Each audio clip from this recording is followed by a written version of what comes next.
Maghanda ka na sa mangyayari. Napakabastos ng palabas na ito. Maaaring mabago nito ang pananaw mo sa mundo. Noong 6 na taong gulang siya, ginahasa siya ng kanyang sariling ama. Dahil sa galit, sinunog niya ang kanilang bahay, pati na ang hayop niyang ama, at ang masamang ina niya. Lahat ay nauwi sa abo.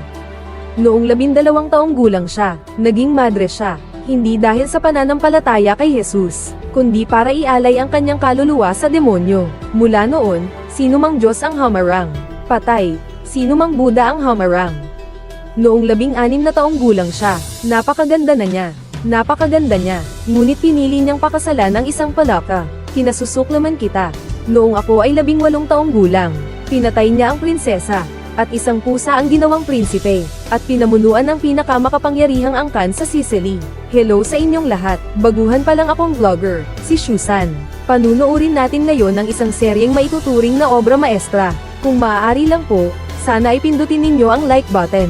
Maraming salamat po. Nagising si Jasmine mula sa pagkawala ng malay. Natagpuan niya ang kanyang sarili sa isang monasteryo. Unang beses siyang nakaligo. Unang beses din siyang nakapagsuot ng malinis na damit. Unang beses siyang kumain ng mabusog. Lagi siyang nag-iisa simula't bata pa. Ang tanging kaibigan niya ay ang sarili niyang anino. Jasmine, nandito ka rin pala.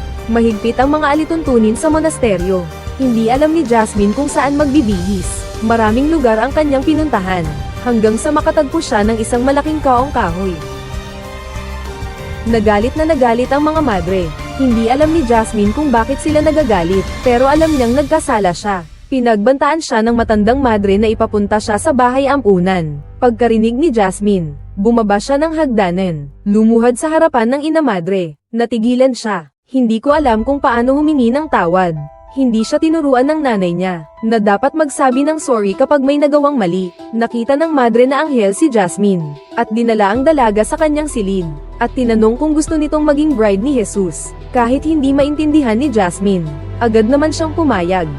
Nalaman ng matandang madre na gustong panatilihin ng Madre Superior si Jasmine, at mariing tumutol. 200 taon na ang kanilang kumbento, at puro anak lamang ng mga maharlika sa Sicily ang tinatanggap nila. Ngunit si Jasmine ay gusto ng Madre Superior. Madre Superior, kung kalooban ng Diyos. Madre Superior, siya ang magiging kabiyak niya. Madre Superior, tulad natin. Jasmine, Mangga Garden. Jasmine, dito na lang ako palagi. Parang kidlat ang paglipas ng 6 na taon. Lalong gumaganda si Jasmine. Tinuturuan siya ng madreng magpiano, at umawit ng mga himno. Pati ang anak na babae ng gobernador ay naitaboy niya sa ibaba, at pinatire si Jasmine sa tabi ng kanyang silid. At naglaan pa nga talaga sila ng pensiyon para sa kanya. Ang pangyayaring ito, ay nagpagalit sa anak na babae ng gobernador. Habang tumatanda, lalo pang gumanda ang hubog ng katawan ni Jasmine. Ginamit ng matandang madre ang puting tela, para takpan ang dibdib niya. Ang Madre Superior naman ang nagtapos ng gawain. Bukod sa pangangatawan, lumalago rin ang isipan ni Jasmine. Sa loob ng 6 na taon, lagi siyang kasama ng Dean, at nagkaroon ng kakaibang damdamin. Isang gabing iyon, na naginip si Jasmine ng lalaking gusto niya noong bata pa siya. Ang batang iyon ay may mga matang kasing lalim ng karagatan. Gustong-gusto ni Molly na makita ang tunay na karagatan. Bigla siyang nagising. Narinig niya ang Dean mama sa likuran niya na patuloy na. Kinaumagahan, uuwi ang Dean sa kanilang probinsya. Sumiklab ang gyera. Lilipat ang pamilya niya sa probinsya. Kailangan niyang magmadali at umuwi para mag-impake. Para maiwasan ang pagkasunog ng lahat, gusto rin sumama ni Jasmine, pero tinanggihan siya ng Dean. Makalipas ang ilang araw, isang liham ang isiniksik sa silid. Nakalagay ang pangalan ng Dean. Puno ng pagmamahal ang mga salita, may isang hibla ng buhok pa. Sobrang saya ni Jasmine. Para siyang bata ulit. Umakyat siya sa likod ng hardinero. Muntik na siyang mahulog sa balon. Sumigaw ang hardinero. Mamamatay ka kung mahuhulog ka. Pero gusto lang ni Jasmine na mag-ayos ng buhok, at tingnan kung maganda ba siya. Sabi ng matandang hardinero, ikaw ang pinakamagandang madre sa buong monasteryo. Kung ako ay bubuyog, ikaw ang pipiliin kong bulaklak. Jasmine, bumagsak ka sa akin. Hardinero, anong sinasabi mo, bata? Hardinero, mukha ba akong bubuyog? Hardinero, umalis ka na. Mabilis na dumilim. Dinala ng Dean si Jasmine sa lumang gusali. Naroon ang ibinigay ng kanyang ama na teleskopyo. Unang beses na nakita ni Jasmine nang malinaw ang mga bituin sa langit, ang dami palang butas ng buwan. Lumapit si Jasmine sa railings at sumilip sa ibaba, agad siyang pinigilan ng Dean. Matagal na kasing sira ang railings na iyon. Madaling maaksidente kapag malapit. Usisa ang tanong ni Jasmine sa Madre Superiora. Bago po maging madre, ano pong klaseng buhay ang inyong ginugol? Pagtatapat ng Madre Superiora, ipinanganak siyang may dugong bughaw. Ang kanyang ina ay isang prinsesa. Noong kabataan niya, nine-love siya sa isang opisyal ng hukbong Aleman. Ang ikalawang pagkikita nila ay sa isang sayawan. Napakabastos ng ugali ng lalaki, kaya nawalan na siya ng gana sa mga lalaki. Jasmine, narinig ko ang boses mo noong gabing iyon. Jasmine, noong gabi bago ka umalis. Superintendent, ano ang narinig mo?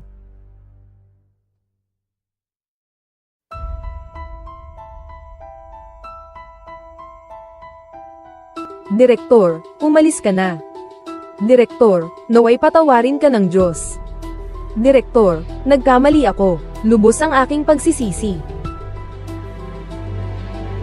Kinaumagahan, pumasok ang matandang madre sa silid ni Jasmine, at may inabot na isang pusong puno ng mga tinik na bakal. Ipinasuot niya ito kay Jasmine sa dibdib, at ipinaalala pa, dapat hubad na balat, utos yan ng Dean. Kahit naguguluhan si Jasmine, inilagay pa rin niya ang mga tinik sa loob ng kanyang dibdib. Biglang pinalo ng matandang babaeng masama ang loob. Malalim na tumagos ang mga tinik sa dibdib. Napahiyaw sa sakit si Jasmine. Pagkatapos, ikinulong siya sa selda. Pagkasara ng pinto, hinubad niya ang damit niya. Isang mantsa ng matingkad na pula ang sumilay sa kanyang duster. Sa sumunod na 3 buwan, nanatili si Jasmine sa selda para magmuni-muni. Isang pirasong tinapay lang ang kinakain niya araw-araw. Gutom na talaga siya. Nakalabas siya sa silid ng pagkulong sa pamamagitan ng pagpapanggap na nahimatay. Pero hindi pa tapos ang parusa. Sinabi sa kanya ng matandang madre, ipapadala ka na ng Madre Superiora sa bahay ampunan. Ayaw umalis ni Jasmine. Naalala niya ang sinabi ng hardinero, at naghintay siya ng tamang oras.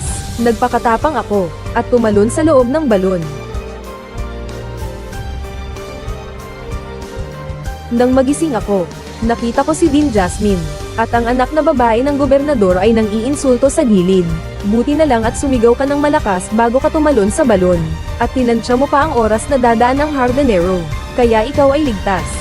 Sumama ang loob ng Dean at umalis na siyang galit, lalong naguluhan si Jasmine. Ang Dean naman ang nag-aya sa kanya. Paano kaya nangyari ito? Samantala, habang walang tao, pumasok si Jasmine sa silid ng anak na babae ng gobernador. At gaya ng inaasahan, nakita niya ang sulat na nagsasanay sa paggaya ng sulat kamay ng Dean. Sakto namang dumating ang anak na babae ng gobernador. Anak ng gobernador, anong ginagawa mo sa kwarto ko?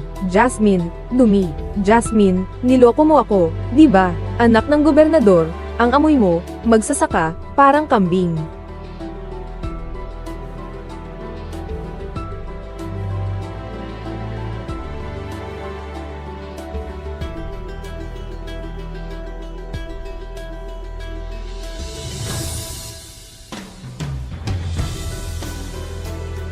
Agad na nalaman ito ng punong guro. Prank si Jasmine. Sinetap siya ng anak ng gobernador. Ayaw pakinggan ng Madre Superiora iyan. Kumbento ito, isang banal na lugar. Bawal ang inggit at pagtatalo rito. Nakapag-ayos na siya ng bahay ampunan. Darating na ang sasakyan bukas. Jasmine, huwag po kayong magsalita ng ganyan, Mama. Pinaupo agad ni Madre Superiora si Jasmine. Gamit na ang planong ito 6 na taon na ang nakakaraan. Hindi na ito umeepekto, pero ayaw ni Jasmine sa bahay ampunan. Pero sabi ng Madre Superiora, matututo ka roon ng hanap buhay, pananahi, pagbuburda, pagiging kasambahay. Paglaki mo, magiging katulong ka ng mga may kaya. Jasmine, hindi ako magiging kasambahay. Jasmine, ayaw kong mag-asawa. Sabi ulit ng Madre Superiora, kung hindi ka matutong gumawa ng kasanayan, magutom ka, kukunin niya ang iyong pensiyon. Iyon ay para sa mga masisipag na madre. Si Jasmine ay hindi naman ganoon.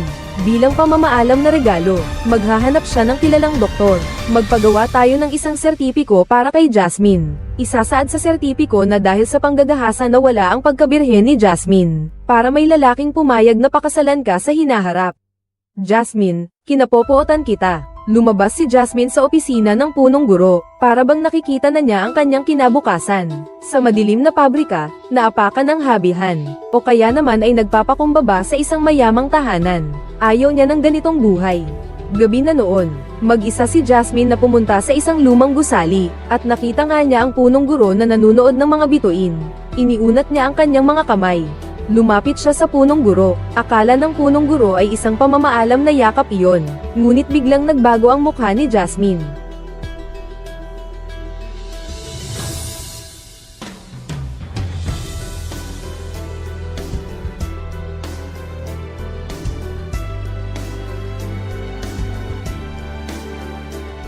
Kinabukasan, sumugod ang matandang madre sa silid, at sinabi kay Jasmine ang pagkamatay ng Madre Superiora. Nagkunwaring umiyak si Jasmine, at nagkunwaring nawalan ng malay. Pinanood niya ang paglilibing sa Madre Superiora. Akala niya tapos na ang lahat. Ngunit ang humalili ay ang matandang madre. Matagal na niyang ayaw kay Jasmine. Walang pag-aalinlangan na kinontak niya ang bahay ampunan, para ihatid si Jasmine doon. Wala nang nagawa si Jasmine kundi ayusin ang kanyang mga gamit, at lumabas ng monasteryo kasama ang matandang hardinero. Doon niya unang nakita ang sasakyan. Si Jasmine ay parang isang natatakot na sisiw, na mahigpit na nakahawak sa kamay ng matandang hardinero at nagtanong, saan kaya pupunta ang sasakyan na ito? Umiling ang matandang hardinero at sinabi, hindi rin niya alam, pero sigurado siya, na ito na ang huling pagkikita nila sa buong buhay.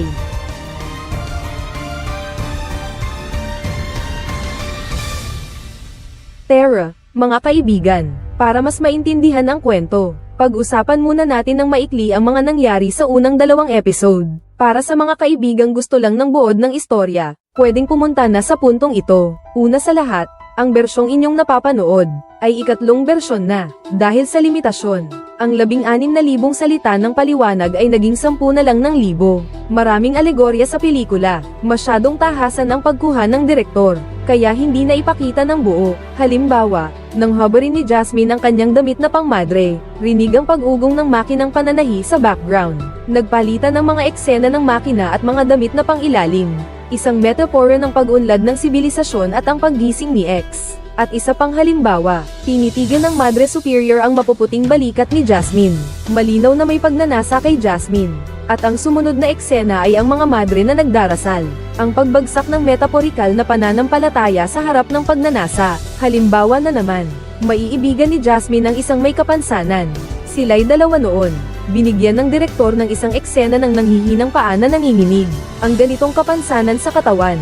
Isang malupit na eksena ng pagkauhaw ng kaluluwa. Napaka-impactful sa paningin. Ngunit nakakalungkot, lahat ay nabura na. Kaya magdaragdag tayo ng isang paliwanag. Dahil naputol ang impormasyon dahil sa pagbawas.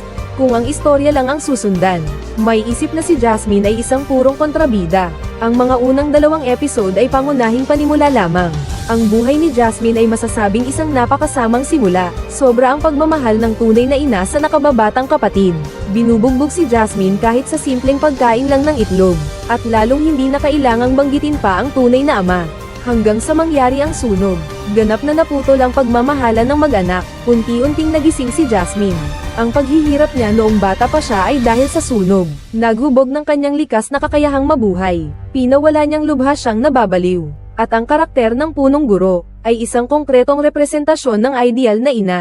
Maiintindihan bilang isang label o simbolo. Tinuruan niyang bumasa at sumulat si Jasmine. Tumugtog ng piano at umawit ng mga awit. Gusto niyang sundan ni Jasmine ang landas na kanyang inilatag. Ngunit hindi niya pinansin ang abnormal na paglaki ni Jasmine. Kung ang isang batang babae ay kulang sa pagmamahal ng ama mula pagkabata, malaki ang posibilidad na magkaroon siya ng posibilidad lang naman ang sinasabi ko maaaring maghanap siya ng mas matandang lalaki para pakasalan, para mabawi ang pagkukulang ng pagmamahal ng ama. At ang dahilan kung bakit nakaramdam si Jasmine ng ganoong damdamin sa doktor, ay dahil ito'y isang pampalubag loob sa kawalan ng pag-asa sa pagmamahal ng ama. Pero kalaunan ay pinlano siya ng anak na babae ng gobernador. Nalaman niyang siya lang pala ang may gusto. Gumuho ang kanyang pananampalataya, kaya niya tinulak ang direktor sa mataas na gusali. Pagpatay iyon. Pero kasabay din iyon ng pagtatanggol sa sarili dahil sa pag-agaw ng karapatang mabuhay. Isang tahimik na paglaban sa kapangyarihan ng Diyos, ng Ama, at ng Uri. Natatakot siya sa mundo sa labas. Tulad ng sinabi niya, May Diyos sila, pero gusto kong mabuhay. Wow! Ang linyang ito talaga, pagputok ng pagtitiis, mas lalo siyang magiging baliw sa susunod. Lubos na pagiging masama, babaguhin ito ang iyong pananaw sa isang masamang babae. Balik na tayo sa istorya. Nagising si Molly mula sa pagkakatulog. Isang gwapong lalaki ang nasa harapan niya. Ang sasakyan ay huminto sa harap ng isang malaking bahay sa probinsya. Para kay Molly, hindi ito mukhang bahay ampunan. Ang mas kakaiba pa, umalis na lang ang driver ng walang imik. Isang matandang lalaki ang kumuha ng maleta. Wala nang nagawa si Molly kundi sumunod. Pagkapasok sa silid, usisa niyang tanong, "Nasaan ba tayo? At sino ka?" Sabi ng matandang lalaki, "Hilahin mo to kung may kailangan ka. Huwag ka nang magtanong pa, maghintay ka na lang ng tahimik." Pagkatapos ay umalis na. May pag-asang puso si Jasmine. Naghihintay mula umaga hanggang gabi, pero walang dumating para hanapin siya. Habang naghihintay, unti-unting nawala ang takot sa kanyang puso. Nagsimulang ma-curious si Jasmine sa lahat ng nasa loob ng bahay. Nang mapagod sa paglalaro, gusto niyang mag-order ng midnight snack. Biglang may sumigaw mula sa itaas. Dali-daling isinara ni Jasmine ang pinto, pero lalong lumakas ang sigaw mula sa itaas. Isinara na rin ni Jasmine ang bintana. Isang gabi siyang ginugol sa takot at pangamba. Kinaumagahan, dinalhan siya ng katulong ng almusal. Ipinakilala ko kay Jasmine ang sitwasyon sa mansyon. Ito ang probinsyang mansyon ng pamilyang Brandy. Ang prinsesa ang nagpadala ng mga taong susando kay Jasmine. Ang linyang ito ay nagpang-inig sa puso ni Jasmine.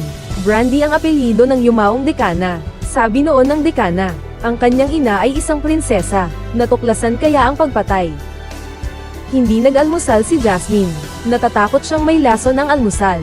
Pagkaalis ng katulong, diretso siyang lumabas ng sala. Balak niyang palihim na umalis. Pero hinihintay na siya ng may-ari ng mansyon.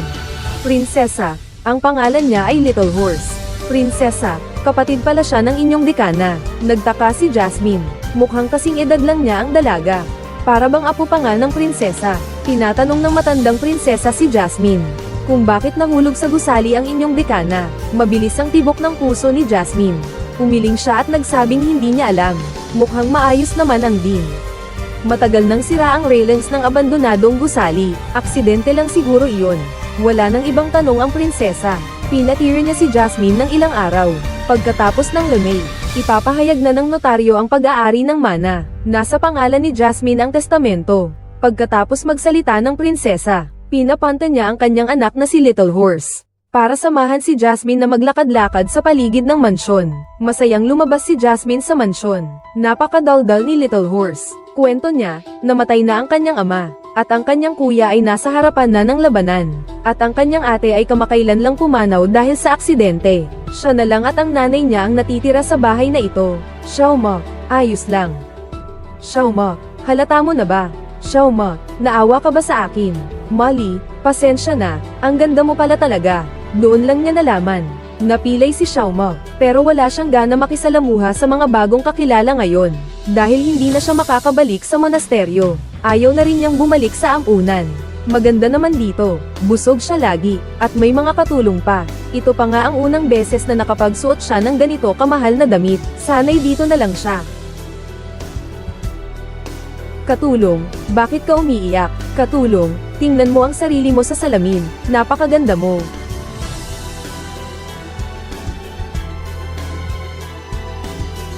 Nanay ni Jasmine, ninakaw mo pala ang damit ng kapatid mo para sa unang komunyon. Nanay ni Jasmine, tinapay at tubig lang ang kakainin mo. Nanay ni Jasmine, wala ka talagang Diyos sa puso mo. Kinaumagahan, sumunod si Jasmine kay Little Horse papuntang simbahan. Para siyang taimtim na nagdarasal. Ngunit iba ang nasa isip niya. Paano ako mananatili rito? Jasmine, tigil.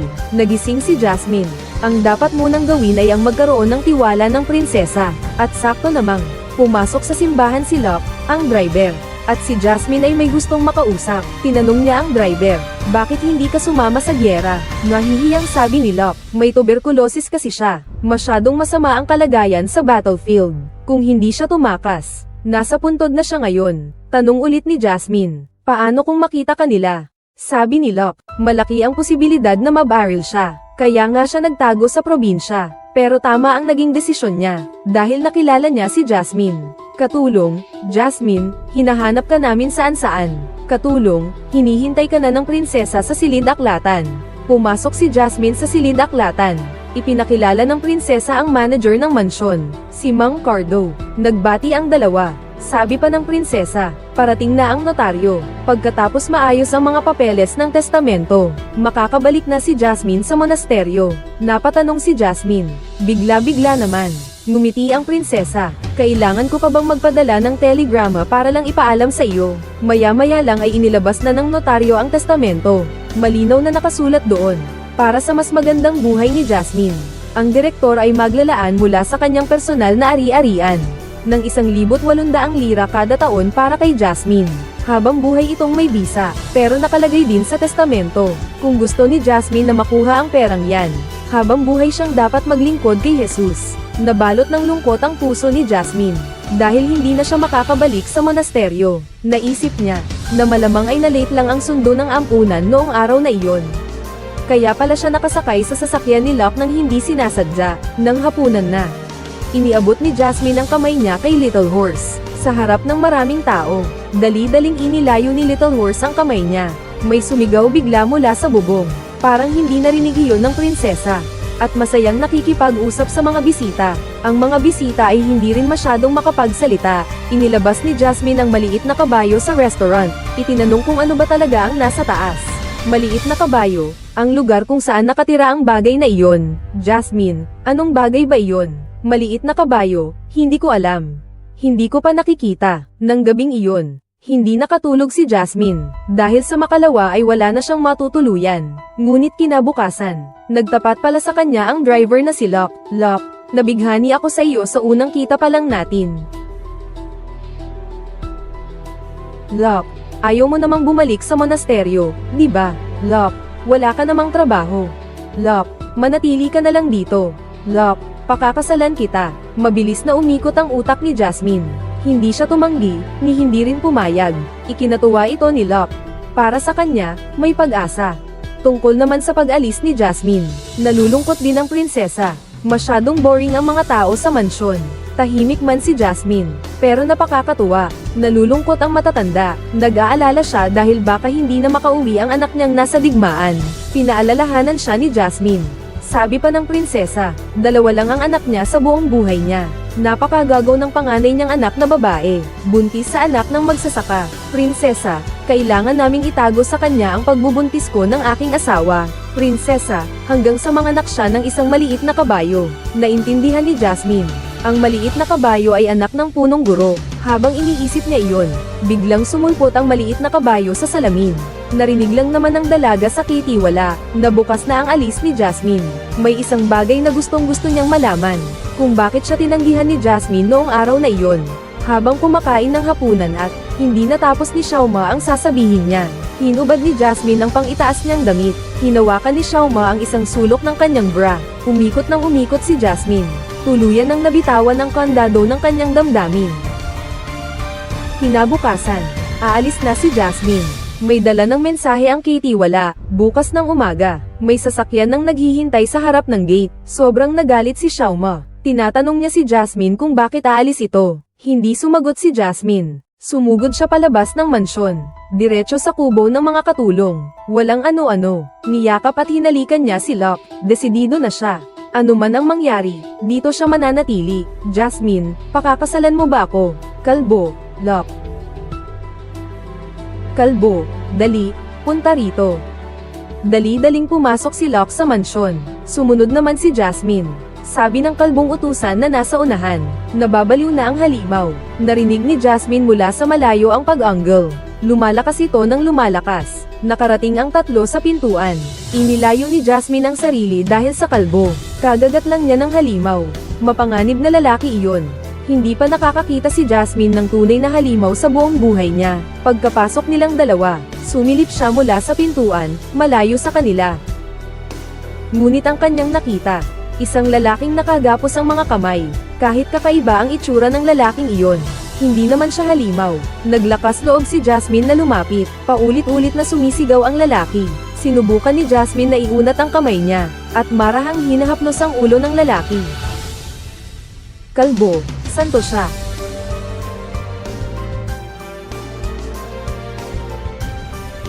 Nalaman lang ni Jasmine kalaunan, ang halimaw na nakakulong sa bubong, ay ang bunsong anak na lalaki ng prinsesa, si Aipo. Lahat sa mansyon ay takot na takot, si Jasmine lang ang hindi, dahil nakita niya kay Aipo ang isang oportunidad para makasama niya sa pamilya ni Brandy. Tuwang-tuwa ang prinsesa, naging tahimik ang anak niya nitong mga nakaraang araw, tulog na tulog siya tuwing gabi. Naisip ni Jasmine, natatakot lang si Aipo. Mahinhin na tinanong ni prinsesa si Jasmine, kung pwede pa bang tumagal ng kaunti, para makatulog pa siya ng mahimbing. Iyon din naman ang gusto ni Jasmine. Sinabi niya ang magandang balita kay Little Horse. Nagtago silang dalawa sa damuhan. Nakita sila ni Uncle Ka na dumaan. Little Horse, teka lang. Uncle Ka, magandang umaga, mga ginang. Tanong ni Jasmine na puno ng pag-usisa. Parang malaki ang impluwensya ni Uncle Ka sa mansyon. Hindi gaya ng ibang mga katulong. Magalang na magalang kay prinsesa. Syempre naman, sabi ni Little Horse. Sa totoo lang, si Uncle Ka ang tunay niyang ama. Sabi ni Jasmine, teka, kailangan niya munang mag-isip, kung ganun. Si Uncle Ka ang asawa ng Dean. Umiling si Xiaoma at sinabi, hindi asawa, kundi isang lalaking may kinakasama. Hindi sila kasal. Dahil ang pinakamahalaga sa mga maharlika ay ang reputasyon. Kaya naman nanatili si Tito Ka sa pamilya Brandy. Dahil sa malaking sweldong natatanggap niya, isang uri ng pakikitungo. Dahil kung ganoon, hindi na siya magsasabi-sabi pa. Labis na nagulat si Jasmine sa narinig. Sa mga sumunod na buwan, lubos siyang naging bahagi ng pamumuhay doon. Habang inaalagaan si Ibo, nakisalamuha siya sa lahat ng tao sa mansyon. Tito Cardo, magandang umaga, prinsesa. May gustong pag-usapan, ano, prinsesa? Halika na, Mang Carding. Pinuntahan ng prinsesa si Mang Carding ng araw na iyon. Gusto niyang bigyan pa ng karagdagang responsibilidad si Jasmine, para tumulong kay Mang Carding sa pamamahala ng mga ari-arian ng plantasyon. Mang Carding, hindi ko kaya. Nagalit ang prinsesa. Pinagsabihan niya si Mang Carding na iwaksi ang kanyang mga pagkiling. Kaya ring pangasiwaan ng mga babae ang plantasyon. Inis na sabi ni Tio Ka. Wala siyang balak na magkaroon ng estudyante. Sabi ng prinsesa, hindi alila si Jasmine. Simula ngayon, tatawagin mo siyang ginang. Utos ko yan. Prinsesa, tawagin mo na kaya ngayon. Princess, pasensya na, hindi ko narinig. Uncle Ka, dahil hindi naman ako nagsalita. Princess, sabihin mo na. Uncle Ka, mahalaga ba to? Princess, oo naman, oo naman. Uncle Ka, bata pa siya kaya tatawagin ko siyang alaga. Princess, maganda naman yun. Uncle Ka, para po sa inyo. Tuwang-tuwa si Jasmine.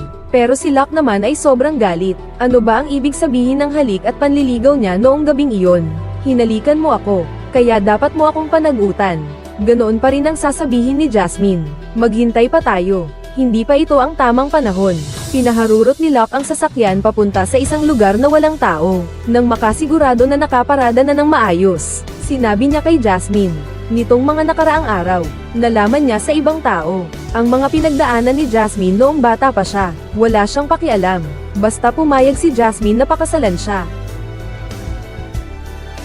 Nang hapon ding iyon, sinimulan ng ayusin ni Jasmine ang mga papeles ng ari-arian.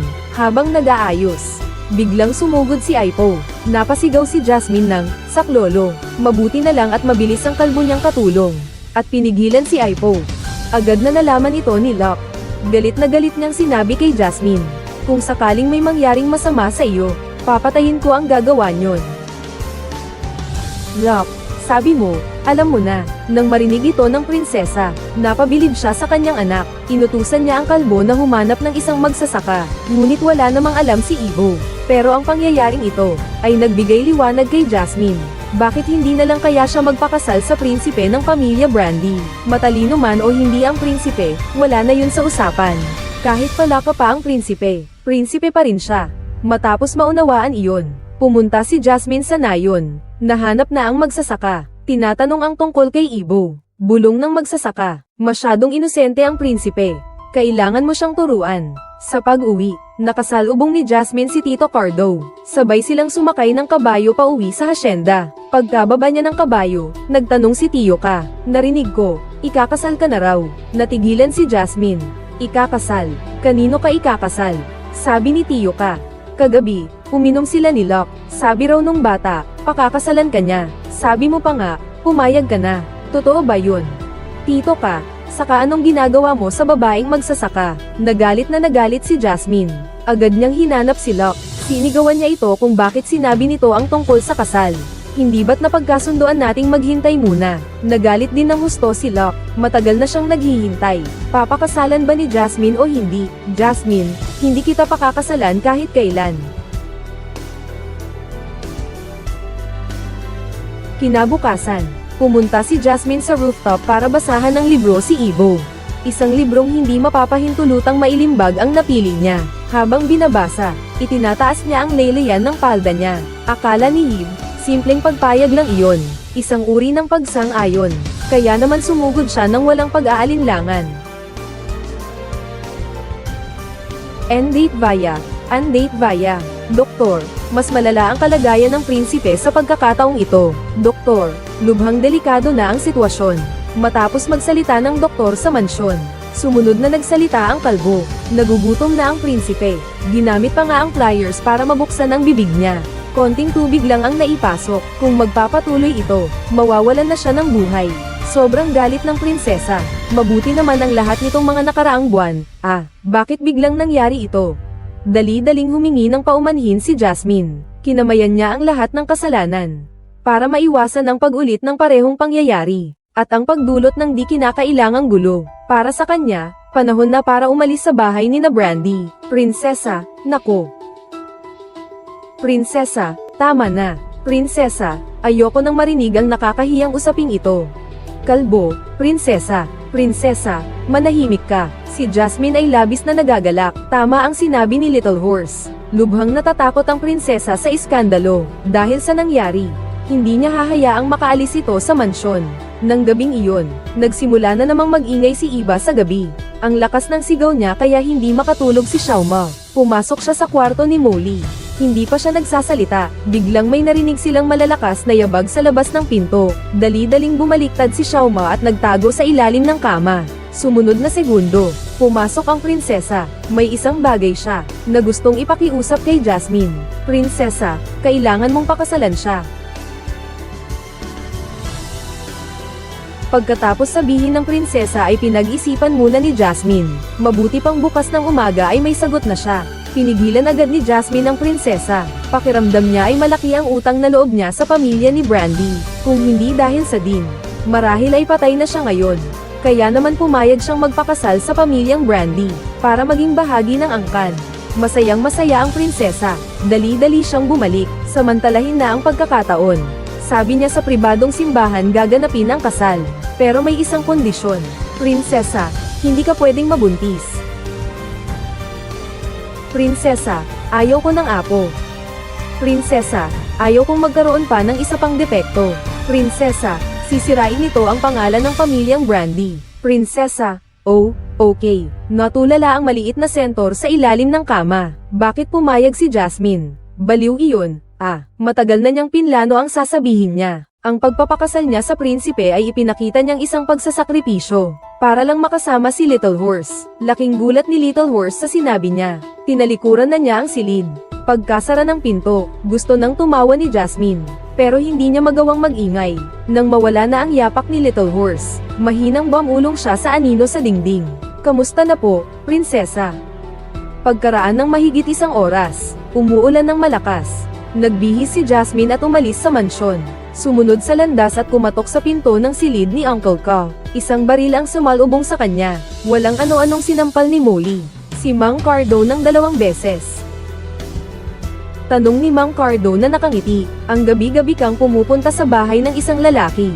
Angkop ba? Pagbabala ni Molly kay Mang Cardo. Huwag ipagsasabi ang tungkol kay Locke at sa kanya. Kung may ibang nakakaalam, may ibulgar din niya ang sikreto ni Tito Cardo. Tungkol sa relasyon ng Dean at ni Little Horse. Nahaharap sa ganitong banta, walang pakialam ang mukha ni Tito Cardo. Kung sakaling may vulgar ang pagkatao ni Little Horse, ang mapapahiya ay ang pamilya ni Brandy. Ang magagalit ay ang prinsesa. Ano naman ang mawawala sa kanya? Tito ka, basang-basa ka na. Umuwi ka na, Jasmine, gagawin ko ang gusto ko. Tito ka, edi gawin mo.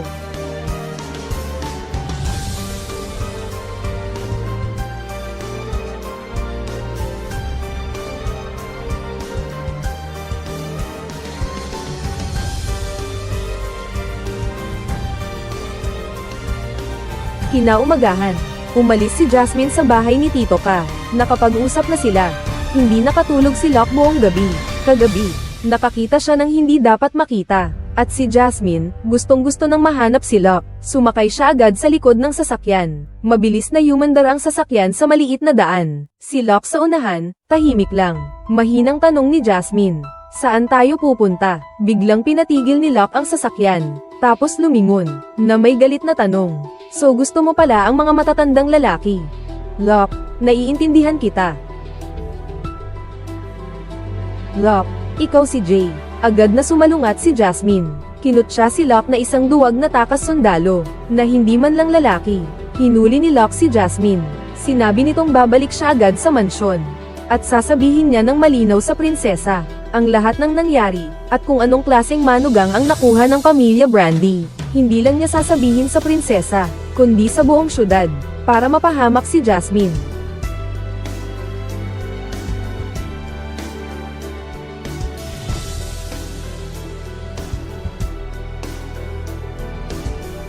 Estado. Ilang sandali na ang lumipas. Bumaba si Jasmine sa sasakyan. Umakyat siya sa driver's seat. Sinubukan niyang amuyin ang ilong ni Locke, para sigurado. Sinuri niya rin ang pulso nito. Kinumpirma niyang pumanaw na si Locke. Tumayo si Jasmine. Parang lasing na naglakad papunta sa mansyon.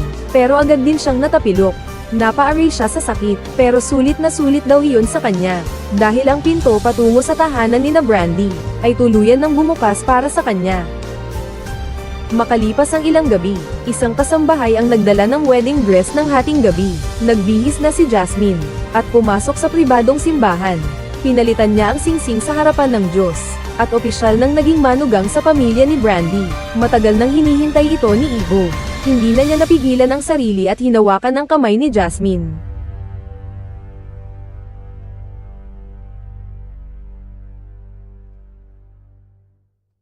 Kinabukasan pagkatapos ng kasal, dumating ang mga magulang ni Locke. Sinundo nila ang nag-iisang anak na lalaki. Maayos at magalang na tinanggap sila ni Jasmine. Kinatawan niya ang prinsesa, at nagbigay ng kaunting abuloy para sa libing.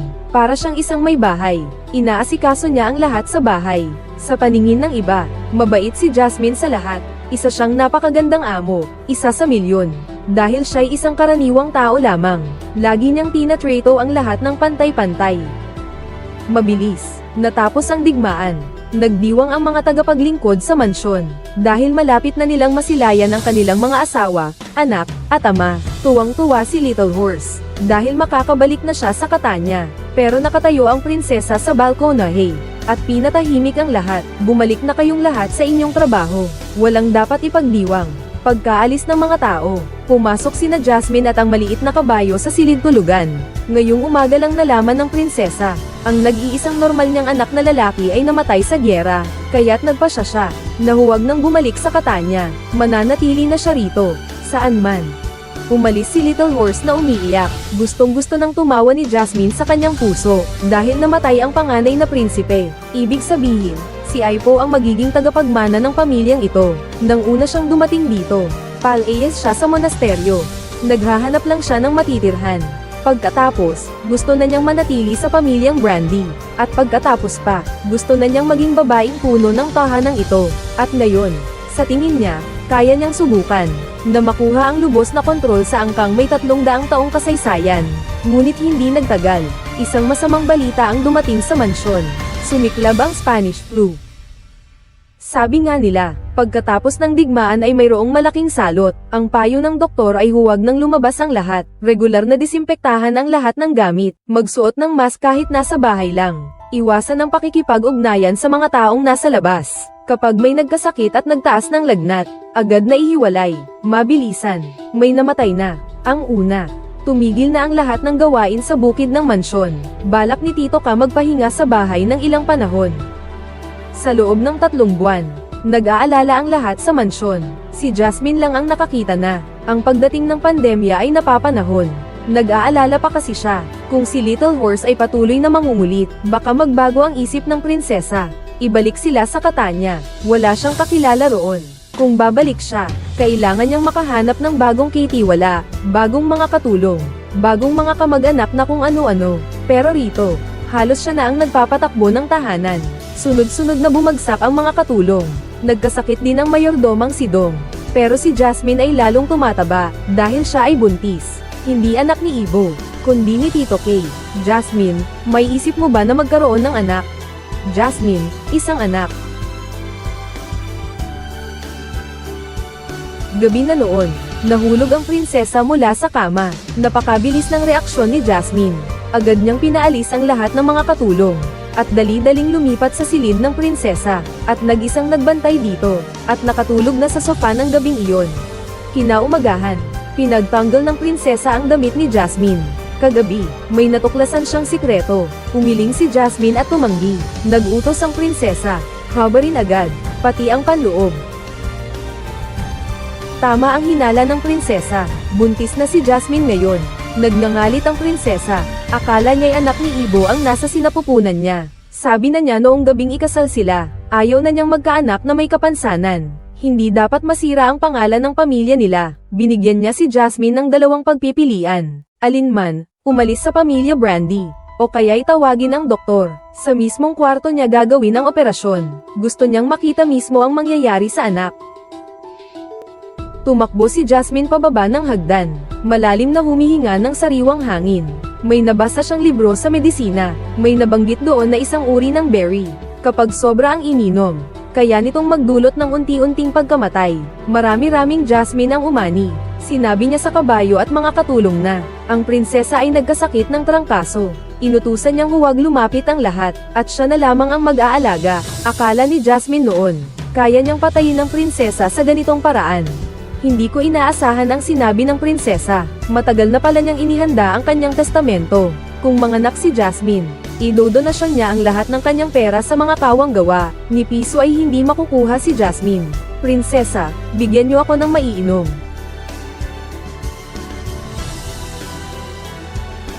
Ngumiti si Jasmine. Hindi na siya nagpanggap. Nagsimula siyang maghanap araw at gabi sa mansyon. Ngunit kahit saan na niya hanapin, wala siyang makitang bakas ng testamento. Nagdesisyon si Jasmine na sumugal. Sumugal siya na wala ang testamento. Pinainom niya ang prinsesa ng huling tasa ng tsaang berry. At sinalubong ang pagpanaw sa pagsapit ng madaling araw kinabukasan. Sa pagsara ng pinto, hindi siya natakot. Ngunit ang mga anino sa dingding ay nagsimulang umiyak. Pagkaraan ng 9 na araw, ang libing ng prinsesa ay ginanap sa isang pribadong simbahan. Kahit labag sa kalooban ng mga katulong. Dahil hindi pa tapos ang trangkaso, ngunit determinado si Jasmine na ituloy ito, sapagkat may taong kailangan niyang mahanap. Akala niya noon, kung may testamento nga, tiyak na kinuha iyon ni Mang Dong, ang kitiwala, pero namatay na ang matandang iyon noong nakaraang mga araw. Wala namang testamento sa lumang bahay, kaya isa na lang ang natitira. Pero hindi naman ito delikado, dahil siya ang ama ng bata. Tito Ka, buksan mo ang bintana. Tito Ka, kailangan ng silid ng sariwang hangin.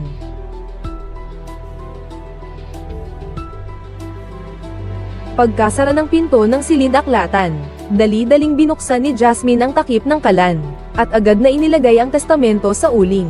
Umakyat ang itim na usok at apoy, umabot sa ilong, tumusok sa mga mata. Nakita ni Jasmine sa gitna ng apoy, ang nangyari maraming taon na ang nakakaraan. Kung paano itinulak ng tatay niya ang nanay at kapatid niya papasok sa kulungan ng mga tupa, at saka itinulak ang nanay niya sa kama. Nang gabing iyon, pagkatapos makatulog ng ama niya, kumuha siya ng lampara sa dingding ng paligid, para sana silipin ang nanay at kapatid niya. Nang hindi sinasadya, natapon ang lampara, agad na nilamon ng apoy ang kubo. Nais sana niyang buksan ang pinto. Mananatili pa sana siya sa tahanang iyon. Ilang sandali matapos ipanganak ang bata, ang sasakyan na may dala kay Jasmine at kay Little Horse, ay umalis na sa bukirin. Si Jasmine, habang papunta sa syudad, nakita ko ang maraming taong pumanaw na. Pumasok ang sasakyan sa Catania. Ang mga hindi pamilyar na tanawin ay patuloy na umaatres. Malaki ang bahay ng pamilyang Brandir sa lungsod. Bati-bati ang mga kamag-anak, pero ang atensyon nila ay nasa mga bata at sa kabayo lang. Parang isang multo si Jasmine na naiwan sa gilid. Hanggang sa umakyat ang mga tao sa hagdan. Walang sino man ang nag-eniaya sa kanya. Malungkot na umalis si Jasmine. Para siyang batang naliligaw na naglakad sa kalye. Habang naglalakad, nakarating siya sa tabing dagat. Alam niya na para makatayo siya rito, magkakaroon ulit siya ng bagong pakikibaka. Pero bahala na, basta't noong 12 taong gulang siya, inihandog na niya ang kanyang kaluluwa sa demonyo. O siya, mga kaibigan, iyan ang buod ng istorya ng Ang Sining ng Kaligayahan, unang season. Malaki ang posibilidad na magkakaroon pa ito ng pangalawang season. Ang orihinal na akda ay umabot hanggang 1970. At ang pagtatapos ng unang season, mga taong 1921 siguro ang kuha nito. Tapos, nakapasok si Jasmine sa kolehiyo, at nakaranas ng mga ideya ni Marx at Lenin. Sumali siya sa Partido Komunista, at naging isang kagalang-galang na war correspondent, pagsiklab ng ikalawang digmaang pandaigdig. Nabilanggo siya dahil sa paglaban sa paismo. Pagkatapos ng ikalawang digmaang pandaigdig, marami siyang mga anak na ampon. Hindi naman talaga ganito kalaki ang sakop ng orihinal na kwento. Medyo may pag-aangkin ng atensyon ng mga manonood na lalaki ang serye. Ang ganda kasi ng bida, di ba? Hula ko, magkakaroon ng magkasalungat na opinyon ang palabas na ito. May mga sasang-ayon sa akin, na ang paglaban ni Jasmine ay hindi tama o mali, para lang mabuhay. Ito ang walang magawa ng mga inaapi. Siyempre, may mga taong mag-iisip na ang pagbibigay ng dahilan sa kahalayan ay mali. Ano man ang inyong pananaw, lubos ko kayong inirerekomenda na panoorin ang orihinal na palabas. Dahil ang palabas na ito ay isang obra maestra talaga, isang klasikong Italianong drama. Wala na talagang panama ang mga American series, pati ang mga British series, dapat tumabi na lang. Kahit ang pagkuha ng litrato, ang pag-iilaw, ang musika, lahat ay pang-unang klase. Ang bawat frame ay parang painting. Napakaganda. At kahit narinig mo na ang paliwanag, ang pag-ulit ng panonood ay hindi nakakaapekto sa karanasan. Dahil maraming metaphor sa palabas, na hindi mo mapapansin sa unang panonood. Sige, hindi na natin ito pag-uusapan pa. Ako si Susan. Mag-like at mag-subscribe. Magkita tayo sa susunod na kwento.